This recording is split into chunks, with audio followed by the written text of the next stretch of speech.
I've been asked specifically to talk about the phenomenon of populism. As you all know, our era has seen an absolutely inflationary use of the word populism. All kinds of actors, from left to right, have been labeled populist in our days. In fact, even poor Emmanuel Macron, during the elections last year, at one point was accused of being a populist. He allegedly was a populist of the extreme center. Whatever the hell that exactly was supposed to mean. Plus, as you all know, you literally cannot open a newspaper or go online or watch TV nowadays without being told in one form or another that our time is characterized by a so-called rise of populism, or as it's sometimes put, a wave of populism, or as Nigel Farage, for whom wave was apparently too petty an image, put it, a tsunami of populism that, if we stick with the metaphor, is now bound to wash away the elites, the establishments, everywhere. I believe that this seemingly neutral description of our time is actually deeply misleading, and I'll try to offer you some reasons at the end of my remarks as to why I think that. But before doing so, allow me to first of all offer you what I take to be a proper, if you like, conceptual understanding of populism. Then briefly move on to a kind of second chapter of the talk, namely try to answer the question, what do populists do when they get to power? I will try to make it plausible to you that by now we can speak of, even though it might sound somewhat perverse, a distinct populist art of governance, a pattern with similar elements, and I will not belabor these points because I fear that many of these points will be extremely familiar to you in Poland today.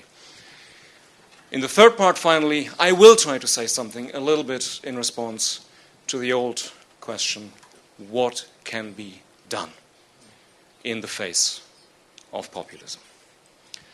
First of all, what is it anyway we're talking about?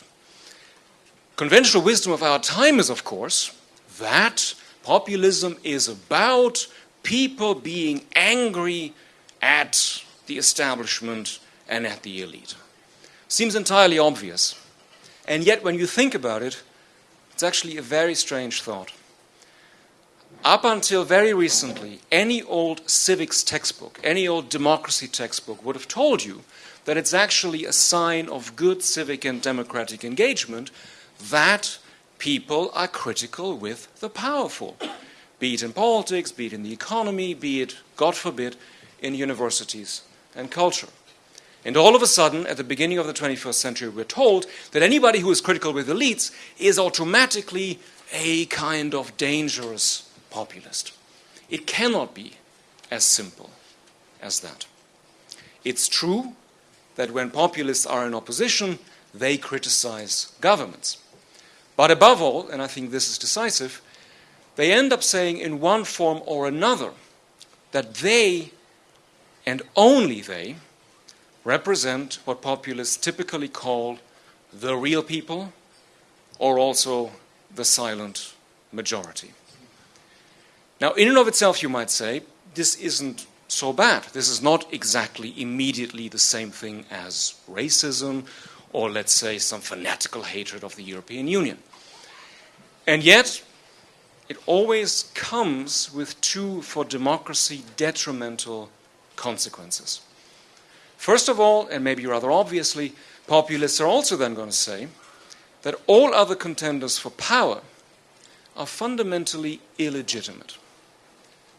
And this is never just a matter of disagreement about policy, or for that matter, even values, which after all is completely normal and ideally even productive in a democracy. No, populists always immediately are going to make it personal, and they're going to make it entirely moral. The problem is always immediately that the other politicians are corrupt, or to coin a phrase, crooked characters.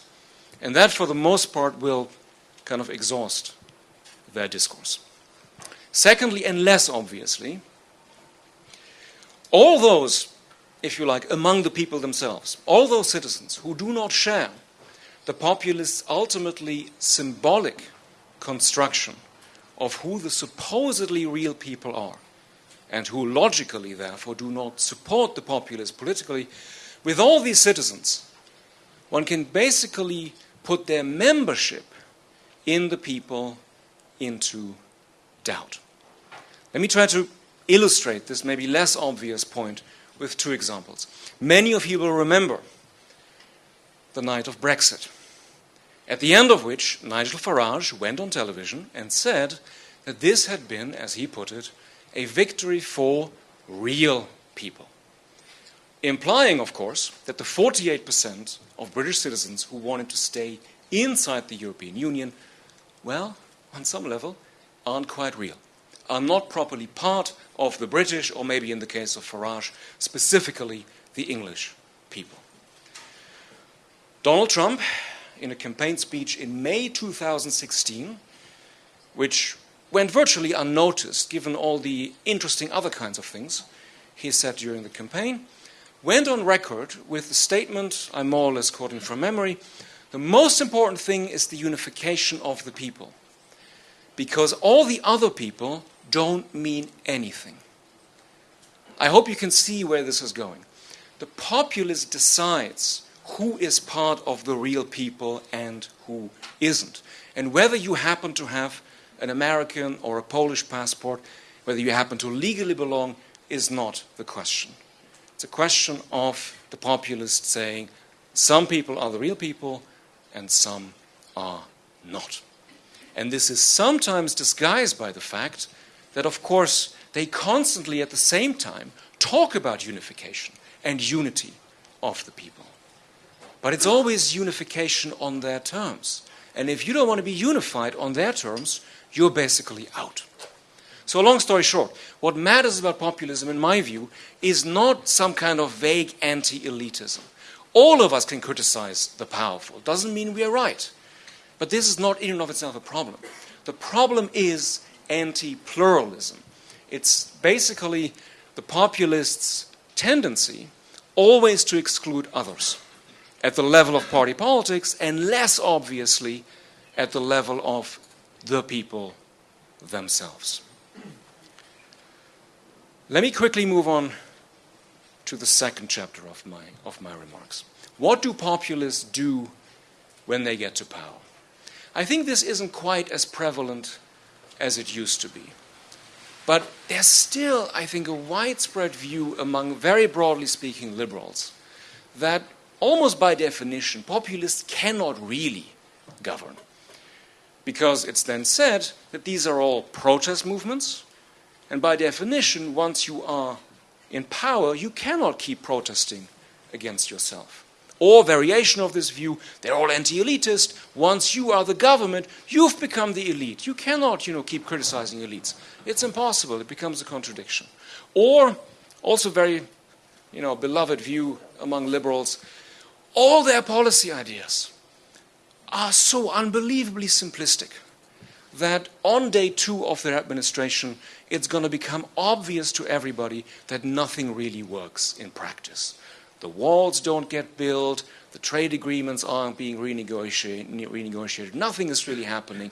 So either they change course or everybody will see that they're not delivering.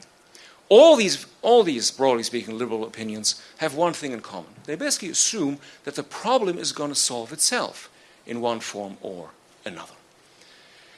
And I think by now we have so many examples of populists in power, from this country to Hungary, to Turkey, to India to some degree, Venezuela, maybe to some degree the United States of America, that I think we can very confidently say that no, they can govern. And more specifically, they can govern as populists, which is to say, as actors who do not fundamentally recognize the legitimacy of an opposition, and who will counter every criticism, be it from the media, be it from courts, with the claim, we're elected, you're not, and by the way, we and only we represent the people. So far, so obvious, maybe. perhaps somewhat less obvious, but maybe actually still pretty obvious for all of you here, there are further elements of this particular populist art of governance. First of all, what we've seen in many of these cases is an immediate attempt to capture nothing less than the state apparatus itself. So what in theory should be neutral civil servants, bureaucrats, are replaced with partisan actors. Well, some of you might say, okay, but actually many parties in many countries around the world tend to do that, not specifically populist, really. True, but at the same time, for populists, there's a kind of argument available which is not available for many of these other parties. Because remember, their starting point is always to say, we and only we represent the people. Next, they will say, surely the state is there for the people. So if our party takes possession of the state, it's basically the people taking possession of the state, and there's nothing to be ashamed of here. Related to that, there's the tendency to engage in what our colleagues in political science tend to call mass clientelism, which can shade into certain forms of corruption, which is a long-winded way of saying these parties adopt an attitude where basically benefits or bureaucratic favors go to those who support them politically, and everybody else ideally gets nothing. Again, some of you may say, well, actually many parties act exactly like this.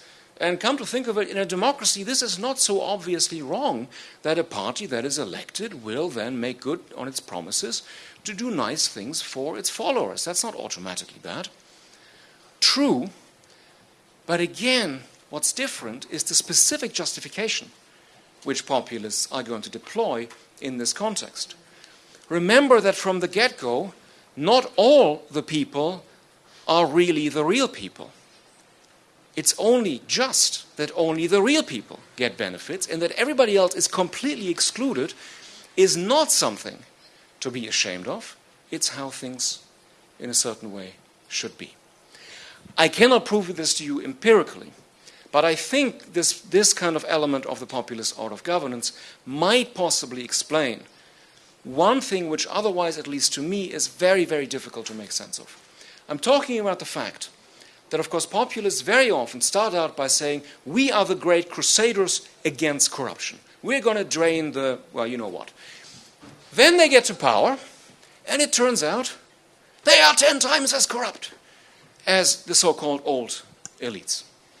I mean, just to mention one example of a country not too far away from here, the Austrian federal state of Carinthia is still dealing with the legacy of the unbelievable amount of corruption and shenanigans under Jörg Haider, you know, the great leader against basically the cartel parties, against corruption, and so on.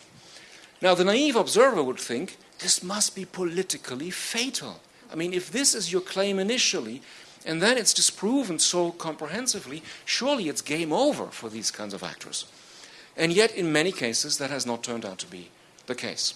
So what could possibly explain that? Well, one is what I was just hinting at. From the point of view of their supporters, maybe it doesn't look like corruption and clientelism at all. It's basically they doing the right thing for us, the real people. And maybe at the extreme, if they get something out of it as well, well, that's okay. You know, we've been excluded for so long, so it's okay that, you know, everybody gets a little bit more out of this.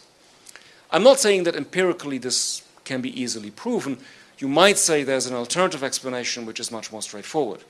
It's, of course, also not an accident that all these populist regimes immediately set out to reduce media pluralism as drastically as possible. So I think deep down, many of us still have the assumption that, you know, kind of what I know, everybody knows or will have heard about on one level. And of course, in many of these contexts, this is simply not true. If 90% of the media is owned by oligarchs close to the government, then the assumption that everybody will have heard about this is obviously not something anybody can take for granted. But I would flag this one point, because also, if maybe later on one talks more about sort of how to resist populists, I think there's still among many of us a kind of, well, wishful thinking might be too harsh, but basically we like to believe in a fairy tale, and the fairy tale in question is about a naked emperor. We all love to believe that it would take just one child to say that the emperor is naked, and then basically the show, the craziness is over. But Andersen's fairy tale is, of course, premised on the idea that everybody can hear the child.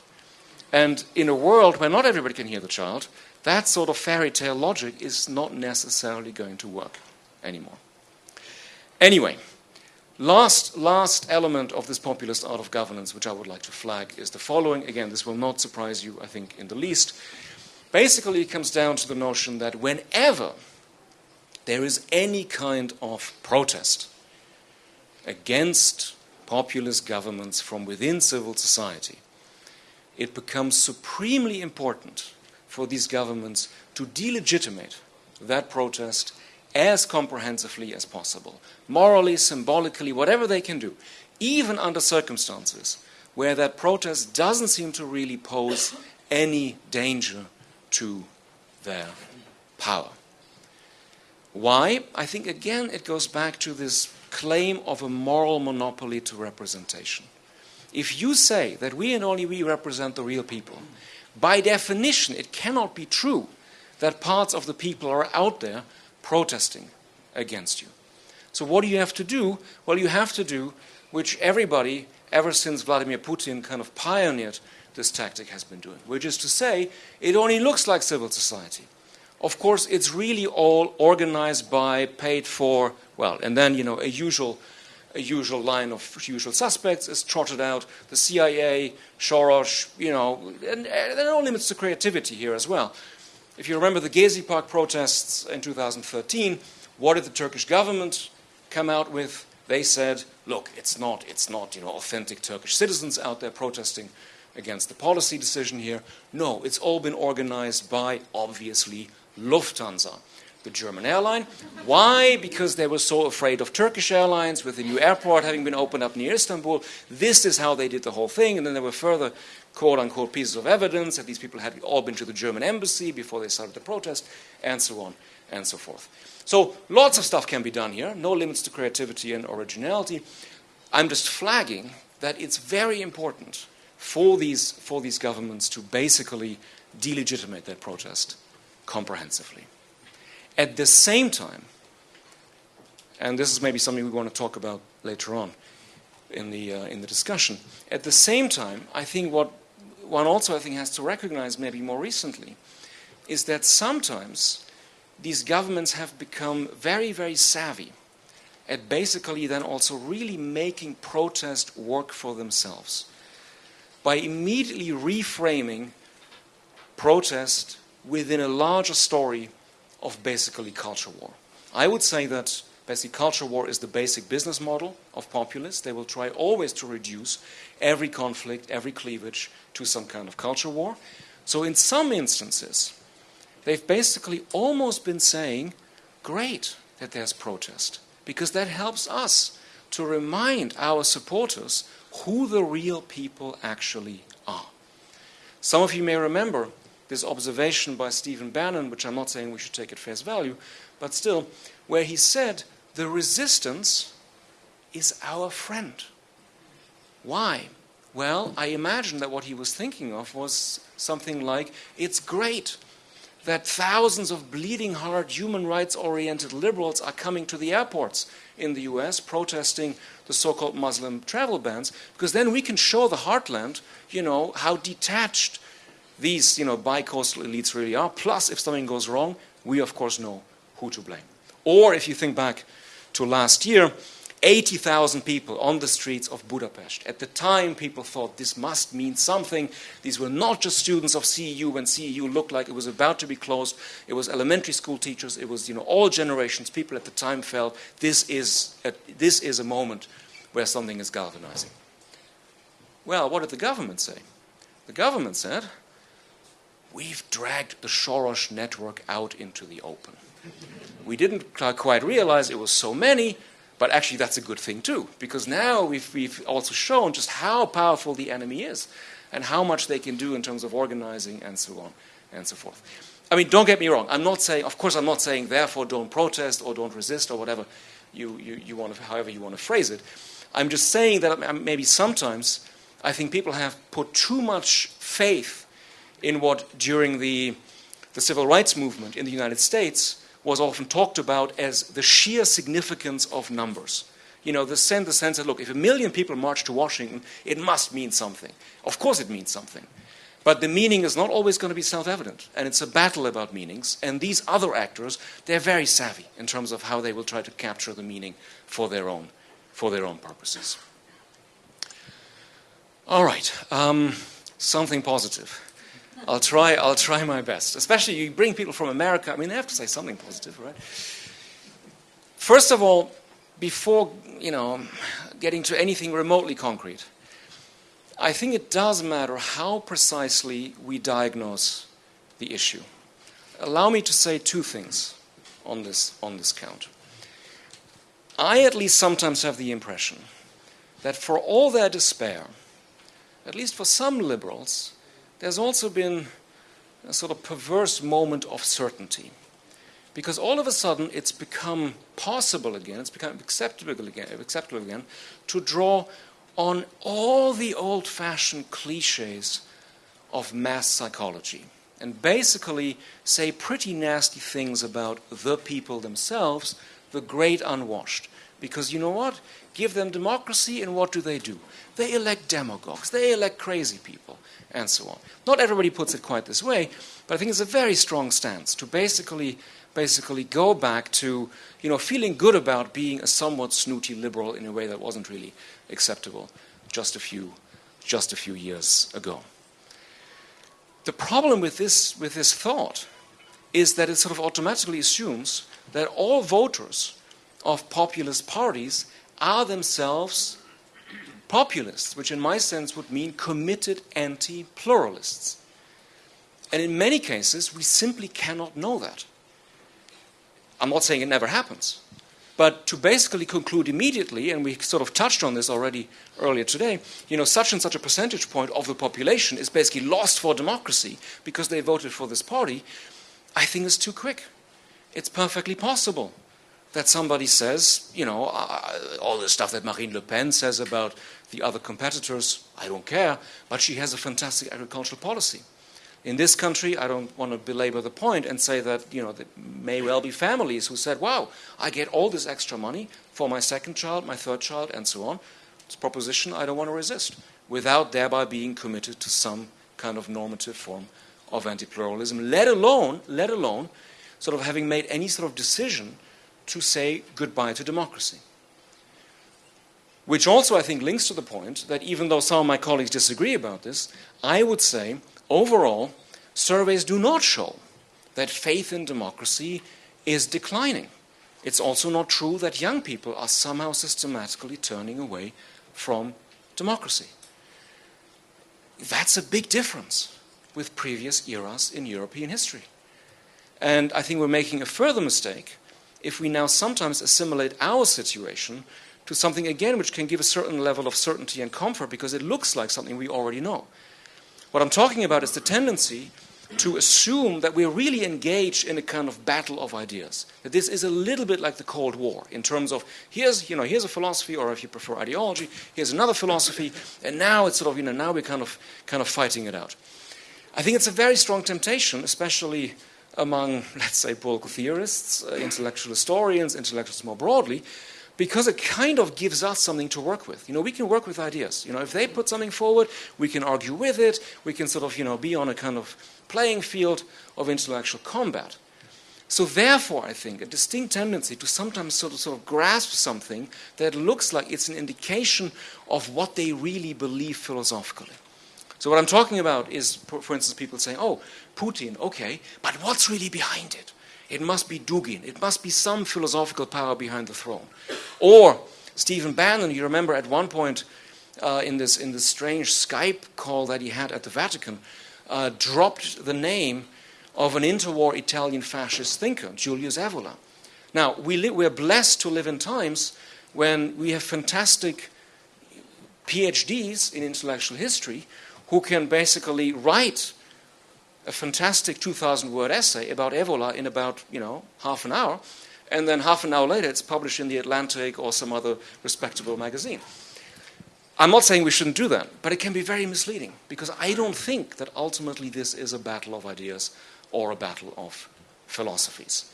And we're not really helping ourselves by misframing what is really going on. So what is really going on? Well, also in terms of what can be done, at the risk of stating the obvious, it does matter. It does matter that, as Professor Pesch was saying earlier on, these are all regimes who still want to be seen as democracies. So nobody officially says, this is the end, we have a better system, we're moving away, we've discovered the Chinese way, or anything along those lines. No, they're very keen to be seen as democracies, and I think unlike a position that, alas, assumes that it's only good guys who learn from history, they've also learned from history. And they're very careful not to produce any sort of images for mass consumption which could remind observers of what are for us the familiar pictures of 20th century authoritarianism and dictatorship. They know that this is not a good thing to do. And so even if one on one level might say, well, look, Erdogan is now basically invincible, is so strong, I would say he'd be better off if he were still like Orban. He's put himself in a position where he can neither step back nor step down. It's much better not to produce the kinds of images we've seen from Turkey. It's much better if you don't have to put 50,000 people in jail, and there are enough observers on the outside who basically can still say, well, okay, but maybe there is still democracy in Hungary, there is still the rule of law, as plenty of our colleagues, not least in the European People's Party, are prepared to say. So that, I think, should then also lead to the further observation, as banal as it might seem initially, that we still have opposition parties. We still have an official opposition in parliaments. And yes, their legitimacy is constantly undermined, but they are still potentially effective agents in these contexts. And given that at least I feel it only makes sense when it comes to something more concrete to talk to people who actually might have links to them as opposed to these regimes themselves, let me try to put one or two ideas on the table that maybe you find useful and maybe we can discuss also further. I think one thing that many opposition parties under populist regimes have failed to do is to really make clear the difference between, to put it very broadly, policy and polity, by which I mean the following. Of course, the job of an opposition is to criticize government policy. But it's a different thing to say, look, what is happening now isn't just about the results of the normal democratic game, which, given that these results have come from the government, we as an opposition are bound to disagree with. No, it's about the game itself. Far too often, at least in my perception, opposition parties have run everything together. It's become very hard to see what really matters to citizens who might not really, be very favorable to these opposition party agendas, but who possibly, and maybe it's a pious hope by a democratic theorist, possibly might say, yeah, I can see that this transcends policy, this is really about the rules of the game itself, and yes, when I come to think about it, if I were to be in opposition again, I wouldn't want a government to do these sorts of things to me. Instead, in many cases, everything has been run together. That's made it a lot easier for some of these regimes or governments to say, look, whatever we do, they don't like it. They're always criticizing us. This is something that's very prevalent in the US today, that Trump supporters will say, look, he just can't please you. Whatever he does, you're never going to like it, so why should I listen to all these criticisms? Partly because Democrats have failed to say, look, of course we're against gutting the Affordable Care Act, but come to think of it, any Republican president would have done that, and basically abolishing advances in healthcare does not put our democracy in danger. Starting to have, a kind of commission that essentially aims at suppressing voters, no, that's not a policy question. That's a polity question. And that's something that, everybody should have an interest in basically opposing in one form or another. So that's one point. The other point where I think very often opposition parties have, alas, failed is that they don't really know how to respond to the ways in which populists are trying to present conflicts in society. What I was trying to suggest to you earlier is that basically they always are going to engage in one form or another of culture war. opposition parties ideally would find a way of saying, yes, of course we have conflicts in our society. It's not a good thing to say, oh, our society is so divided, there's so much polarization. Of course, the whole point of democracy is to help us to deal with our divisions. It's not based on the idea that there has to be consensus or that there couldn't be any conflicts. So all this sort of usual lamentation, again, especially about not only in the US, that, oh, everything's so divided, that's so terrible. No, that's not in and of itself a terrible thing. The question is, how do we deal with the conflicts? And populists have become extremely good at reducing every policy conflict to a matter of culture war. So that in one way or the other, they're always going to end up saying, if you're on the other side, you're un-American, you're un-Polish, you're an inferior Pole, you have treason in your genes, all these sorts of things. And ideally, again I underline ideally, opposition parties would say, yeah, there are real conflicts, but we need to set them up in different ways. And I think far too many people who are actually not populist themselves at all have kind of bought into the populist image of society. And indirectly are helping populists that way. Because if you start playing this game, it's likely that those who invented the game are going to win it, and that you're not going to be better at playing it. So just as an example, I'm stunned how often when one reads, let's say I only talk about the US for the moment, when one reads now coverage of international politics in very respectable, otherwise, fantastically well-informed and good newspapers, they will now explain everything that happens around the world by saying the so-and-so government lost because people are angry at elites. Well, yes, I guess people were angry because otherwise they would have re-elected the incumbents. That's probably correct. But this very dualist image of society, that politics is always going to be about a homogeneous, corrupt elite and a virtuous people, that's not natural. That's not the objective nature of politics. We used to have many, many other ways of talking about our politics, be it from a conservative side, a social democratic side, be it church versus secular, be it city versus rural, all kinds of other ways. And that's, I think, what a good, responsible politician on the other side today would really think about much harder.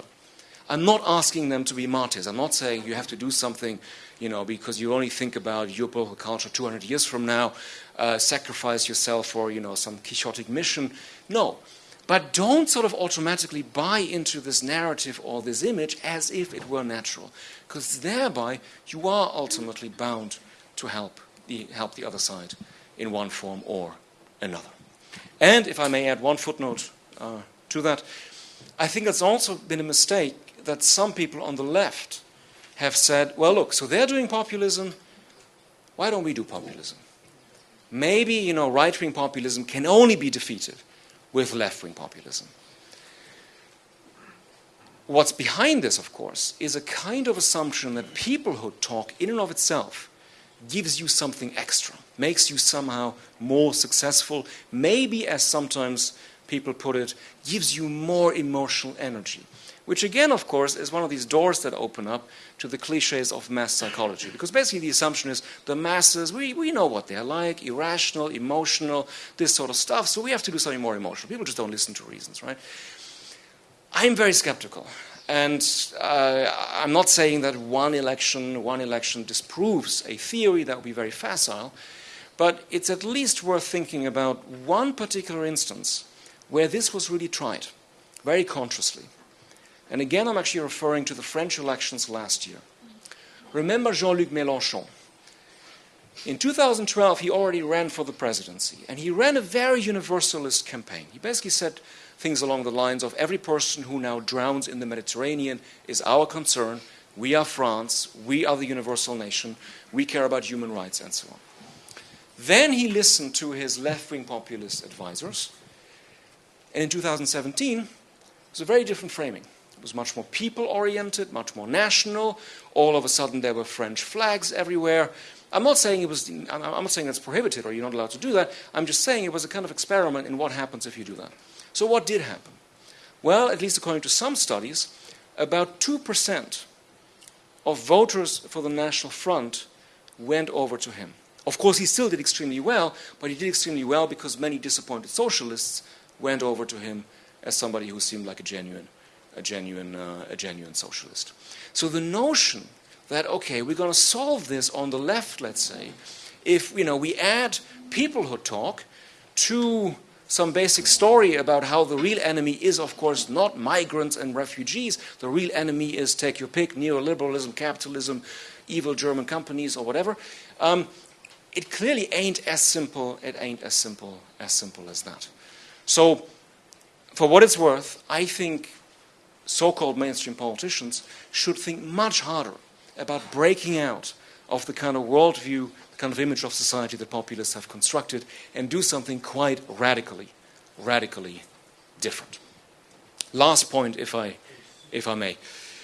I think on a more structural level, because in a sense, if one says, look, the problem is really not the people. It's really not at the level of individual dispositions, and people have become so illiberal and intolerant and so on. If it's not at the level of individual dispositions, then it must be much more about institutions and structures. So I think one of the things we should also try to spend more time on, rather than saying, oh, give us the one ultimate cause of populism. What's really the problem here? And then we have some quick technocratic fix, which I think many people are tempted by as a kind of view, because if only then we solved immigration or inequality or whatever, then all is well, and we can move on. Of course, we should address all these things, but I think it's very naive to think that some kind of different policy will immediately translate into a completely different outcome. If it is the case, as I think it is the case, that things have also changed structurally in certain ways. And that we should not always think about policy or content, but also about basically the changing infrastructure of our democracies, and how some of these changes might have made it easier for populists, and how these changes, well, maybe they can't be reversed, but they could be taken in a different direction. Okay, what am I really trying to talk about? I'm trying to talk specifically about so-called intermediary institutions, whatever is supposed to mediate between society and the state. So classic examples, of course, political parties and professional media. I think it's not irrelevant maybe to mention that this very week, maybe this very day, some of you have handheld devices and probably know more than I do at this point, that this very week we might have a party in power that is entirely built on the idea of abolishing intermediary powers. I'm talking about the Five Stars movement in Italy. When you listen to Grillo, he would never just criticize what they call la casta, so the professional politicians. He would also immediately always say, and the professional journalists, don't trust them. And then he famously told his supporters, look, the way it's going to work is this. You tell me what's really going on via his blog, and then, Grillo speaking, I'll play the amplifier. Now, by now people have realized that it ain't as simple as that, and maybe he's doing a bit more than just being the amplifier. But it's a very powerful suggestion to cut out intermediaries, because intermediaries can always be portrayed as somehow distorting in certain ways. Now, I think this applies more in some countries than in others. It would be very hard, as far as I can understand it, to say that this appeal to direct representation has really been very successful in Poland. Also, I think has not really been very decisive in Hungary, for that matter. But in some other contexts, it clearly has been very influential. And the most obvious example of all is, of course, the person who told us himself, I love Twitter, because it's like having your own newspaper, but not the losses. And I think it's very hard not to think that, yes, Trump did something with this suggestion, some of you might say illusion, of a direct connection to citizens that was simply not quite possible before. I mean, it was possible. If you went to a 5-hour party meeting with you, the person that you see as your authentic representative, you could have that as an extraordinary experience. But, after 4 hours, it's over. Now, it's 24 hours, and on 7 days of the week. You wake up at 3 in the morning, and, you look at Trump's latest tweet, and you say, just what I was thinking. Probably more the other way around, but it doesn't matter. So that, I think, is something that is a kind of structural institutional change, which does not mean that populists are now bound to win everywhere. I'm not saying that. But in a certain way, given that their anti-pluralism makes it much more plausible to say, yeah, why should we have pluralism? Cut out all these mediators, these pluralist mediators, who give us different views, which, you know, respectable professional media should. Let's be done with intra-party discussions. No, let's just have one powerful leader. That's much better. That, I think, is a kind of area where we need to think about much, much more, instead of simply blaming the people. Okay, I keep saying last point, but this really is now the last point. And if it's not, then you should stop me, please. Or you throw some exploding soda drink at the stage here. I promised to say something at the very end as to why this image of the allegedly unstoppable wave is not correct. Clearly, the notion that someone like Nigel Farage brought about Brexit all by himself, as if basically Brexit were a freestanding populist triumph, is deeply misleading. Because he needed, as you all remember, his very established conservative collaborators, who basically told people, he's a bit funny, but the case is sound. You can vote for Brexit. People like well, maybe not Boris Johnson, as somebody who can, you know, establish credibility, but other figures who basically said, we vouch for this option. In the United States, at the risk of saying the obvious, Donald Trump did not become president as the candidate of a new grassroots movement of, as the cliche has it, angry white male workers.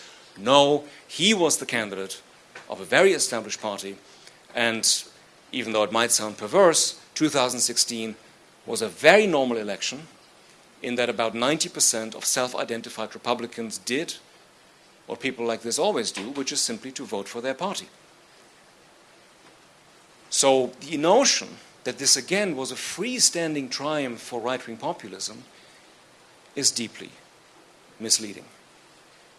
And what I think we should conclude is that up until today, at least in Western Europe and North America, no right-wing populist has actually succeeded without the collaboration of established conservative elites.